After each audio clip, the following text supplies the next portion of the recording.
I'm not going to make a mess. Then, oopsie. I'll talk about her.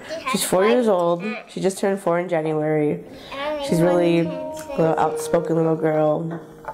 And I love her to death. I don't know. She's my baby, my princess. Yeah. Raising Isaac and being a part of his life and watching him learn to write and read and all of those things has just been amazing to me. It's what I should have experienced with my daughter. I feel like, you know, God's given me a second chance to raise a child, and I'm grateful.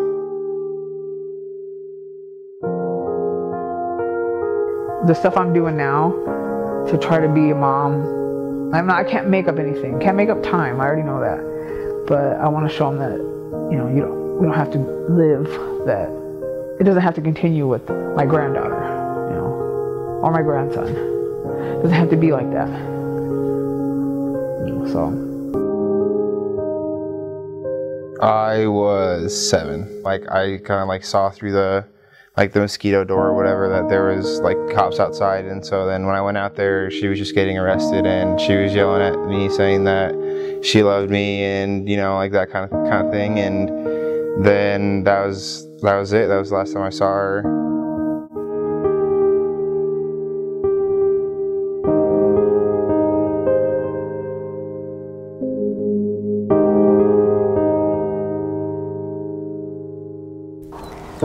This is Iowa, the picture of farmland, rolling hills, far-reaching fields, and happy families. But even as we look at Iowa and see this picture, there are still parts that are unclear, and things that go unseen. I'm Katie Coombs, and I grew up in Council Bluffs, Iowa, where I first started the story. Nearly a year ago, I began investigating meth use in my hometown, and throughout the rest of the state of Iowa, and what I found often shocked me, as it may shock you. I found that behind this beautiful picture of Iowa, there's a secret and heartbreaking addiction that tears families and communities apart. That children who grow up in homes with meth-addicted mothers often find themselves entering the cycle of drug use too. And that the people who try to help these families often find barriers in their way to success. But what I've also found could be a solution. It's about breaking the cycle. I hope that you'll take a closer look at this picture of Iowa with me. This is another picture of Raylan when she was little. What does that say? It was for a school Christmas concert. So I did her hair and she was happy about that. I tried to be a good mom, but I don't know how good I was because, you know, I was always high. Glennis Guerrero, mother of 4, is now also a proud grandmother of 4. She is active in her church and community. She is a helpful mentor and godmother for her close friends. She's always trying to improve herself and help those around her. But her life has not always been this way. From the time Glennis was 17 until she was 33 years old, she was addicted to methamphetamine. All the while, she tried to raise her children.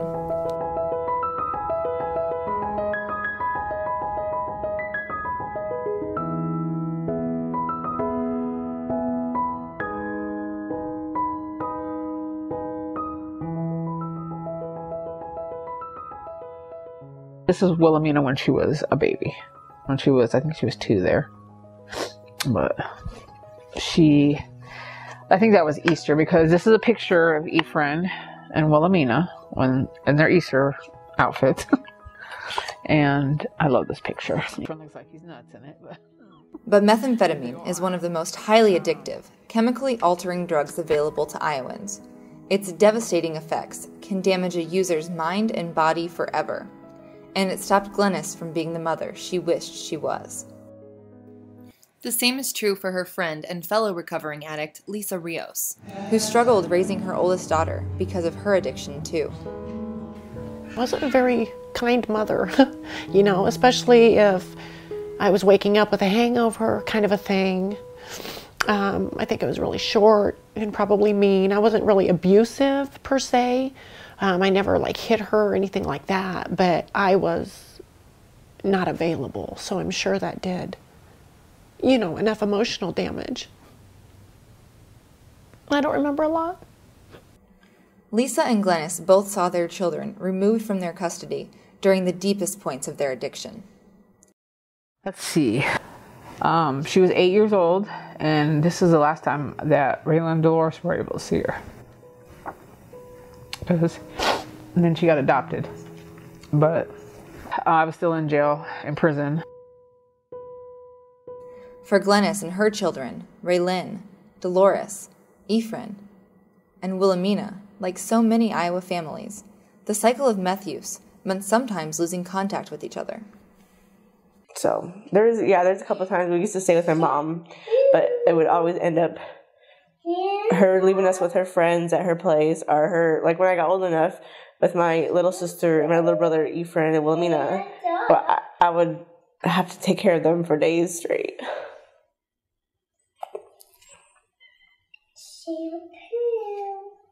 So I would call my grandma again to come pick us up. And she used to tell me all the time why I always wanted to go back with my mom. And I just never told her why, but it's always just because I wanted to have a mom. Take a drink. You want a drink? But for Raylin, that simply wasn't always an option. It was from her mother's own store that Raylin first tried the drug herself.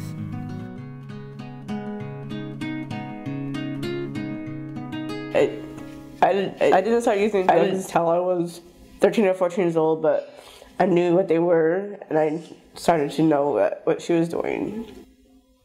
My grandma drank every weekend, then seeing my mom always using, to me, that was normal. So the people I was hanging out with were using, so why not join the club? This is a story well known for many Iowa children who grow up and live in homes with meth-addicted parents. But for the rest of Iowa, the picture we often see fails to show the wide-reaching control of methamphetamine and its damaging effects on Iowa children. So let me paint a more accurate picture for you.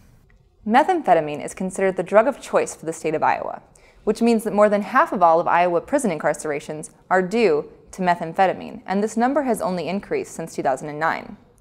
But more than just prison statistics, the number of meth labs in the state of Iowa has also increased from about 150 in 2010 to 290 in 2013, though this number is down from the peak in 2011, where more than 400 meth labs were seized.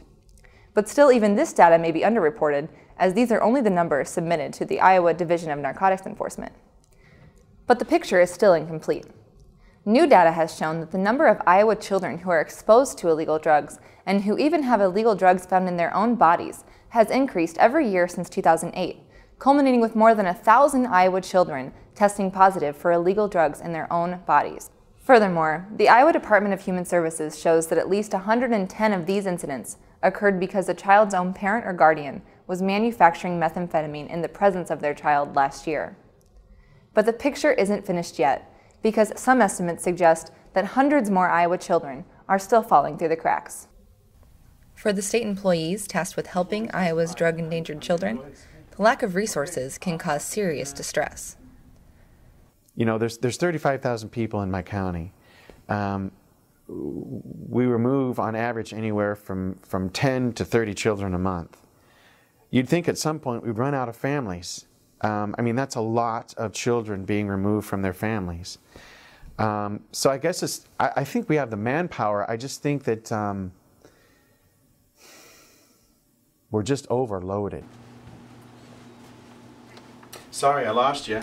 As Assistant Jasper County Attorney Scott Nicholson paced his office during yet another case, even after hours, it became clear that overloaded hardly begins to describe the workload of the social workers and law enforcement officers who work with the Drug Endangered Children's Program. But one of the reasons we formed our DEC program is to stop the cycle of use in a family. While the agency is meant to help all of Iowa's children, the Alliance currently only reaches 11 of Iowa's 99 counties and has only 2 counties with specific Drug Endangered Children protocol. But meth reaches the entire state. It's not just Jasper County, it's statewide. There are pockets that are more concentrated, like Newton, like Marshalltown, like Ottumwa. But no, I know it's statewide. And statewide data confirms that meth reaches all of Iowa, with high numbers of meth labs coming out of Black Hawk and Lee counties, though again, not all counties have reported their seizures.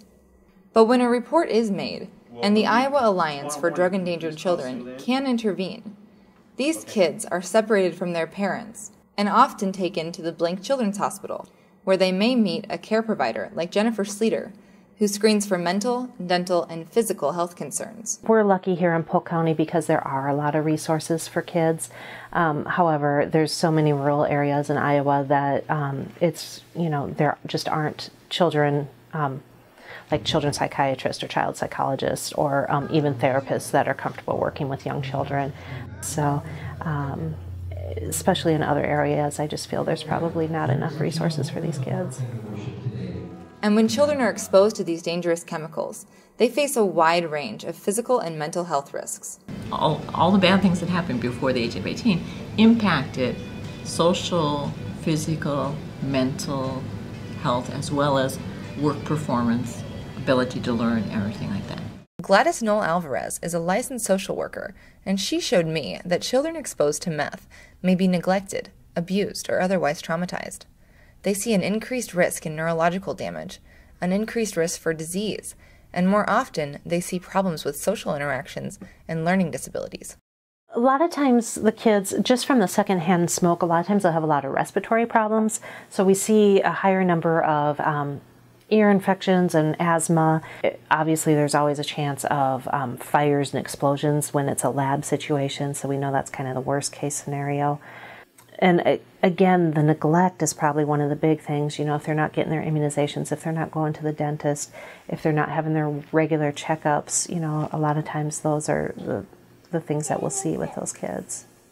Resources available to children are still hard to find, leaving more Iowa children to enter the cycle of drug use themselves. Substance abuse is not an intentional bad, deliberate thing they're doing, but it's probably a coping skill to help them with their own traumatic experiences, right? And until we address the traumatic experience, we're probably not going to make much headway on the substance abuse issue. But as more and more Iowa children are exposed to methamphetamine, we have to question, how is it getting into their bodies? Kids now, when they're being tested after being out of these homes, are testing positive for methamphetamine and drugs like never before. But it's not because the kids are using the drugs, it's because the kids are in that environment. It's causing them to test positive for these chemicals. These children face a variety of trauma, as school teachers are often the first to see. Young in kindergarten who are getting themselves up and ready, and probably then aren't getting showers. Because you think about that age level, they're not going to think about those things. Sometimes they're getting fed, sometimes they're not. And as these children grow older, they may make a choice, like Raylyn, to use the drug themselves. I find that the women usually tell me that they got involved in drugs in their early teens, maybe 13, 14, 15 years old, especially if they don't have much of a family support. Some of the women we work with were raised in homes where their mothers, the grandmothers, the mothers did drugs. We see a lot more marijuana use than we do methamphetamine use. But I'd say in the last 5 years that trend is changing a little bit. I am seeing more teenagers using methamphetamine. We call them second and third generation families. As I traveled the state of Iowa and met more families in my research, I found that the cycle of meth use reaches through the generations, and it's clear that families begin to feel that way too. I think that my sisters did it because my mom did. So at a point, I had to wonder, why do people use meth at all? I think I was 17, first time I tried it. And it was awesome. I just remember thinking, oh yeah, I finally found something that makes me feel, I don't know, like it just changed everything. It alters your mind to the effect that you feel like you are this superhero and you can just accomplish anything. But in the end, you don't accomplish anything. I don't really take bad things very well. So that's when I relapsed. And then after that, I just because I didn't know what to do with myself, or because he took my daughter from me. I started to use, and I didn't stop using because I didn't know what else to do.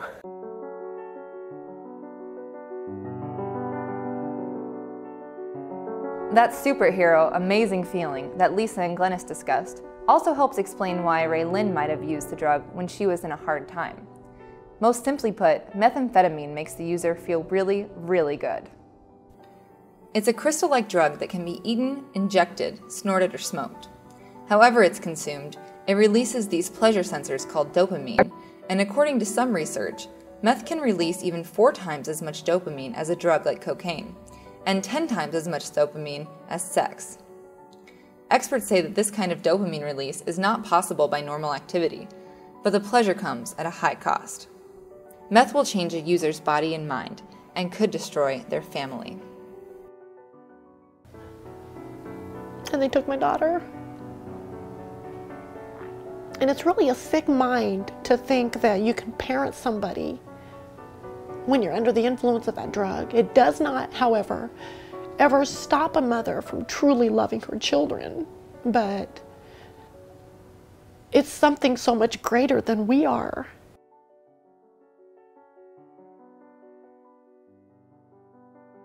Lisa's right.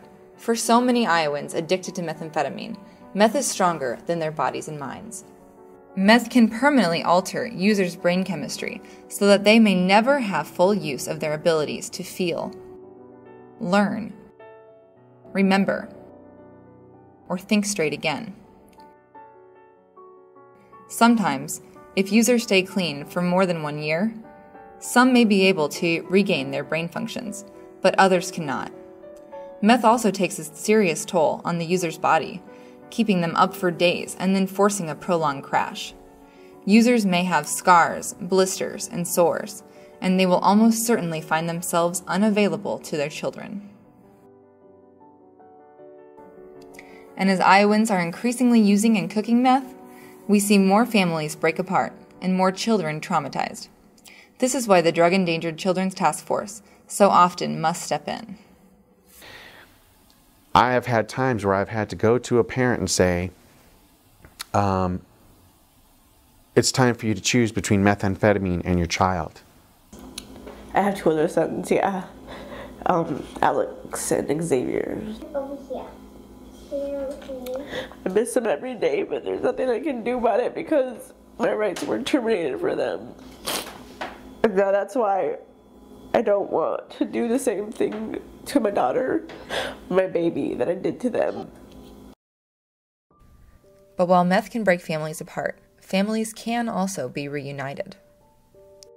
She has forgiven me. I feel that God's restored our relationship completely. She calls me when she needs advice, and so we have a very nurturing, loving relationship. I think that the most important person to me is my mom, like, by far. I think I could go on knowing that she's okay. I mean, I don't know how to put it, but she's like the most important part about my life. And that's the way I feel about my sisters, and that's the way I feel about her kids. And I think that despite how crazy we all are, I mean, they're really important to me. But for many Iowa families, the cycle is harder to break. And as children of meth-addicted parents continue to grow up, it becomes a greater and greater challenge to stop the cycle of meth use. And many experts suggest that the best way to break the cycle is to never let a child use in the first place.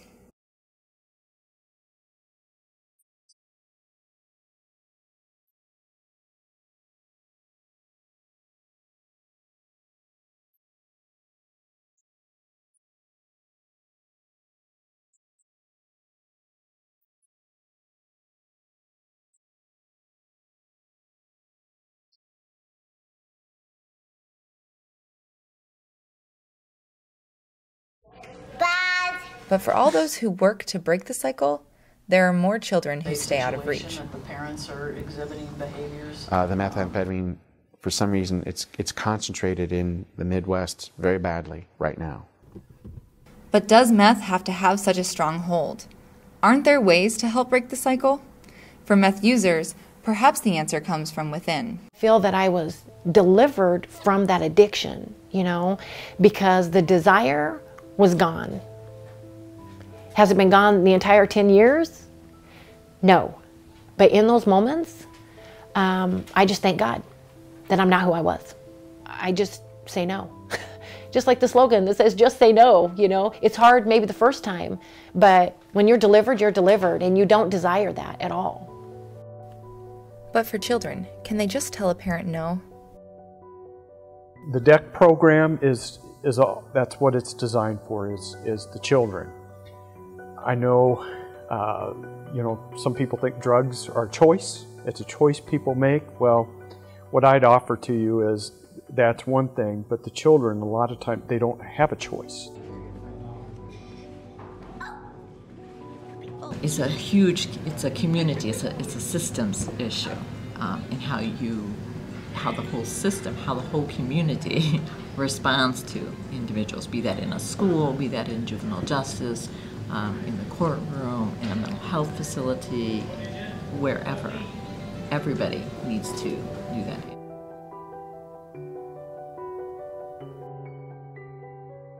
I really think the one thing that we can all do is work together. Like I said, having all the agencies working together and communicating is really important in first identifying these kids to be able to try to get the services that they need, and then following through to make sure that they're continuing to get what they need, providing those services for those kids and for the parents to be able to become healthy and stay healthy. It affects in a family where the parents are using methamphetamine, it affects every part of that family, socially, economically, mentally, emotionally. All aspects are affected when a parent is hooked on methamphetamine.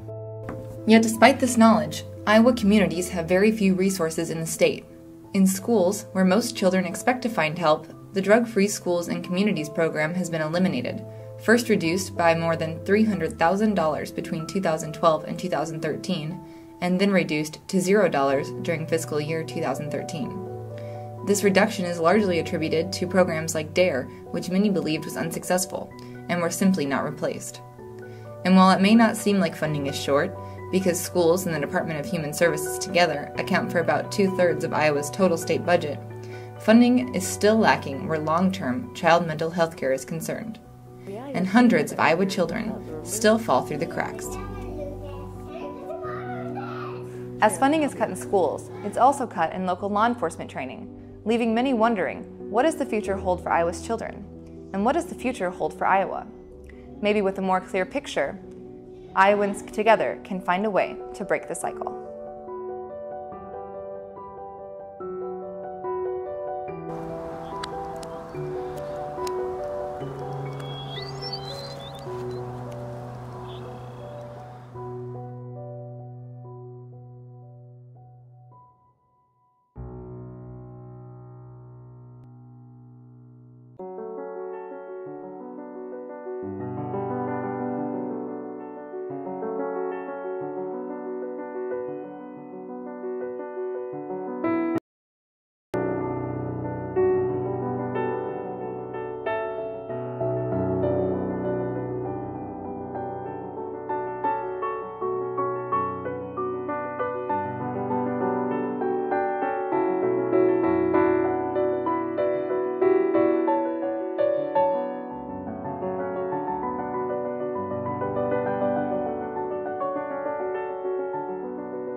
If you're interested in joining the effort to break the cycle of generational meth addiction in Iowa, there are several steps you can take.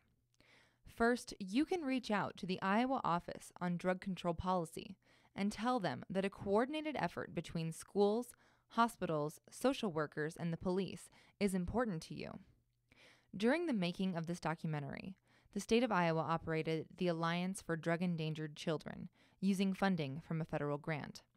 But that funding does not continue into 2015. But still, you could be part of an effort to ensure that children who are exposed to methamphetamine and other dangerous chemicals get proper care. You can also reach out to the Iowa Substance Abuse Information Center. It has a 24-hour helpline and can provide crisis counseling if you need it. Another opportunity available to you is to make yourself more informed personally. Maybe you work with children as a daycare provider. You might be a teacher. Maybe you're considering foster care or adoption for yourself. Maybe you know a child who has been exposed to trauma and want to do all you can to help that child become a successful adult. Gladys Noel Alvarez wants to help people like you stay informed. She has launched the Trauma Informed Care Project to help form compassionate communities. For more information on the Iowa Trauma Informed Care Project, reach out to Gladys Noel Alvarez or visit her website. But maybe you're in a different situation and you want to break your own cycle of addiction. Groups like HopeNet Ministries, it's where Gladys and Lisa both volunteer in Council Bluffs, Iowa, want to help any Iowan find the way to overcome their own addiction. And of course, if you believe a child you know is in danger of abuse or neglect, you can report it to the Iowa Department of Human Services and start breaking the cycle of meth use today.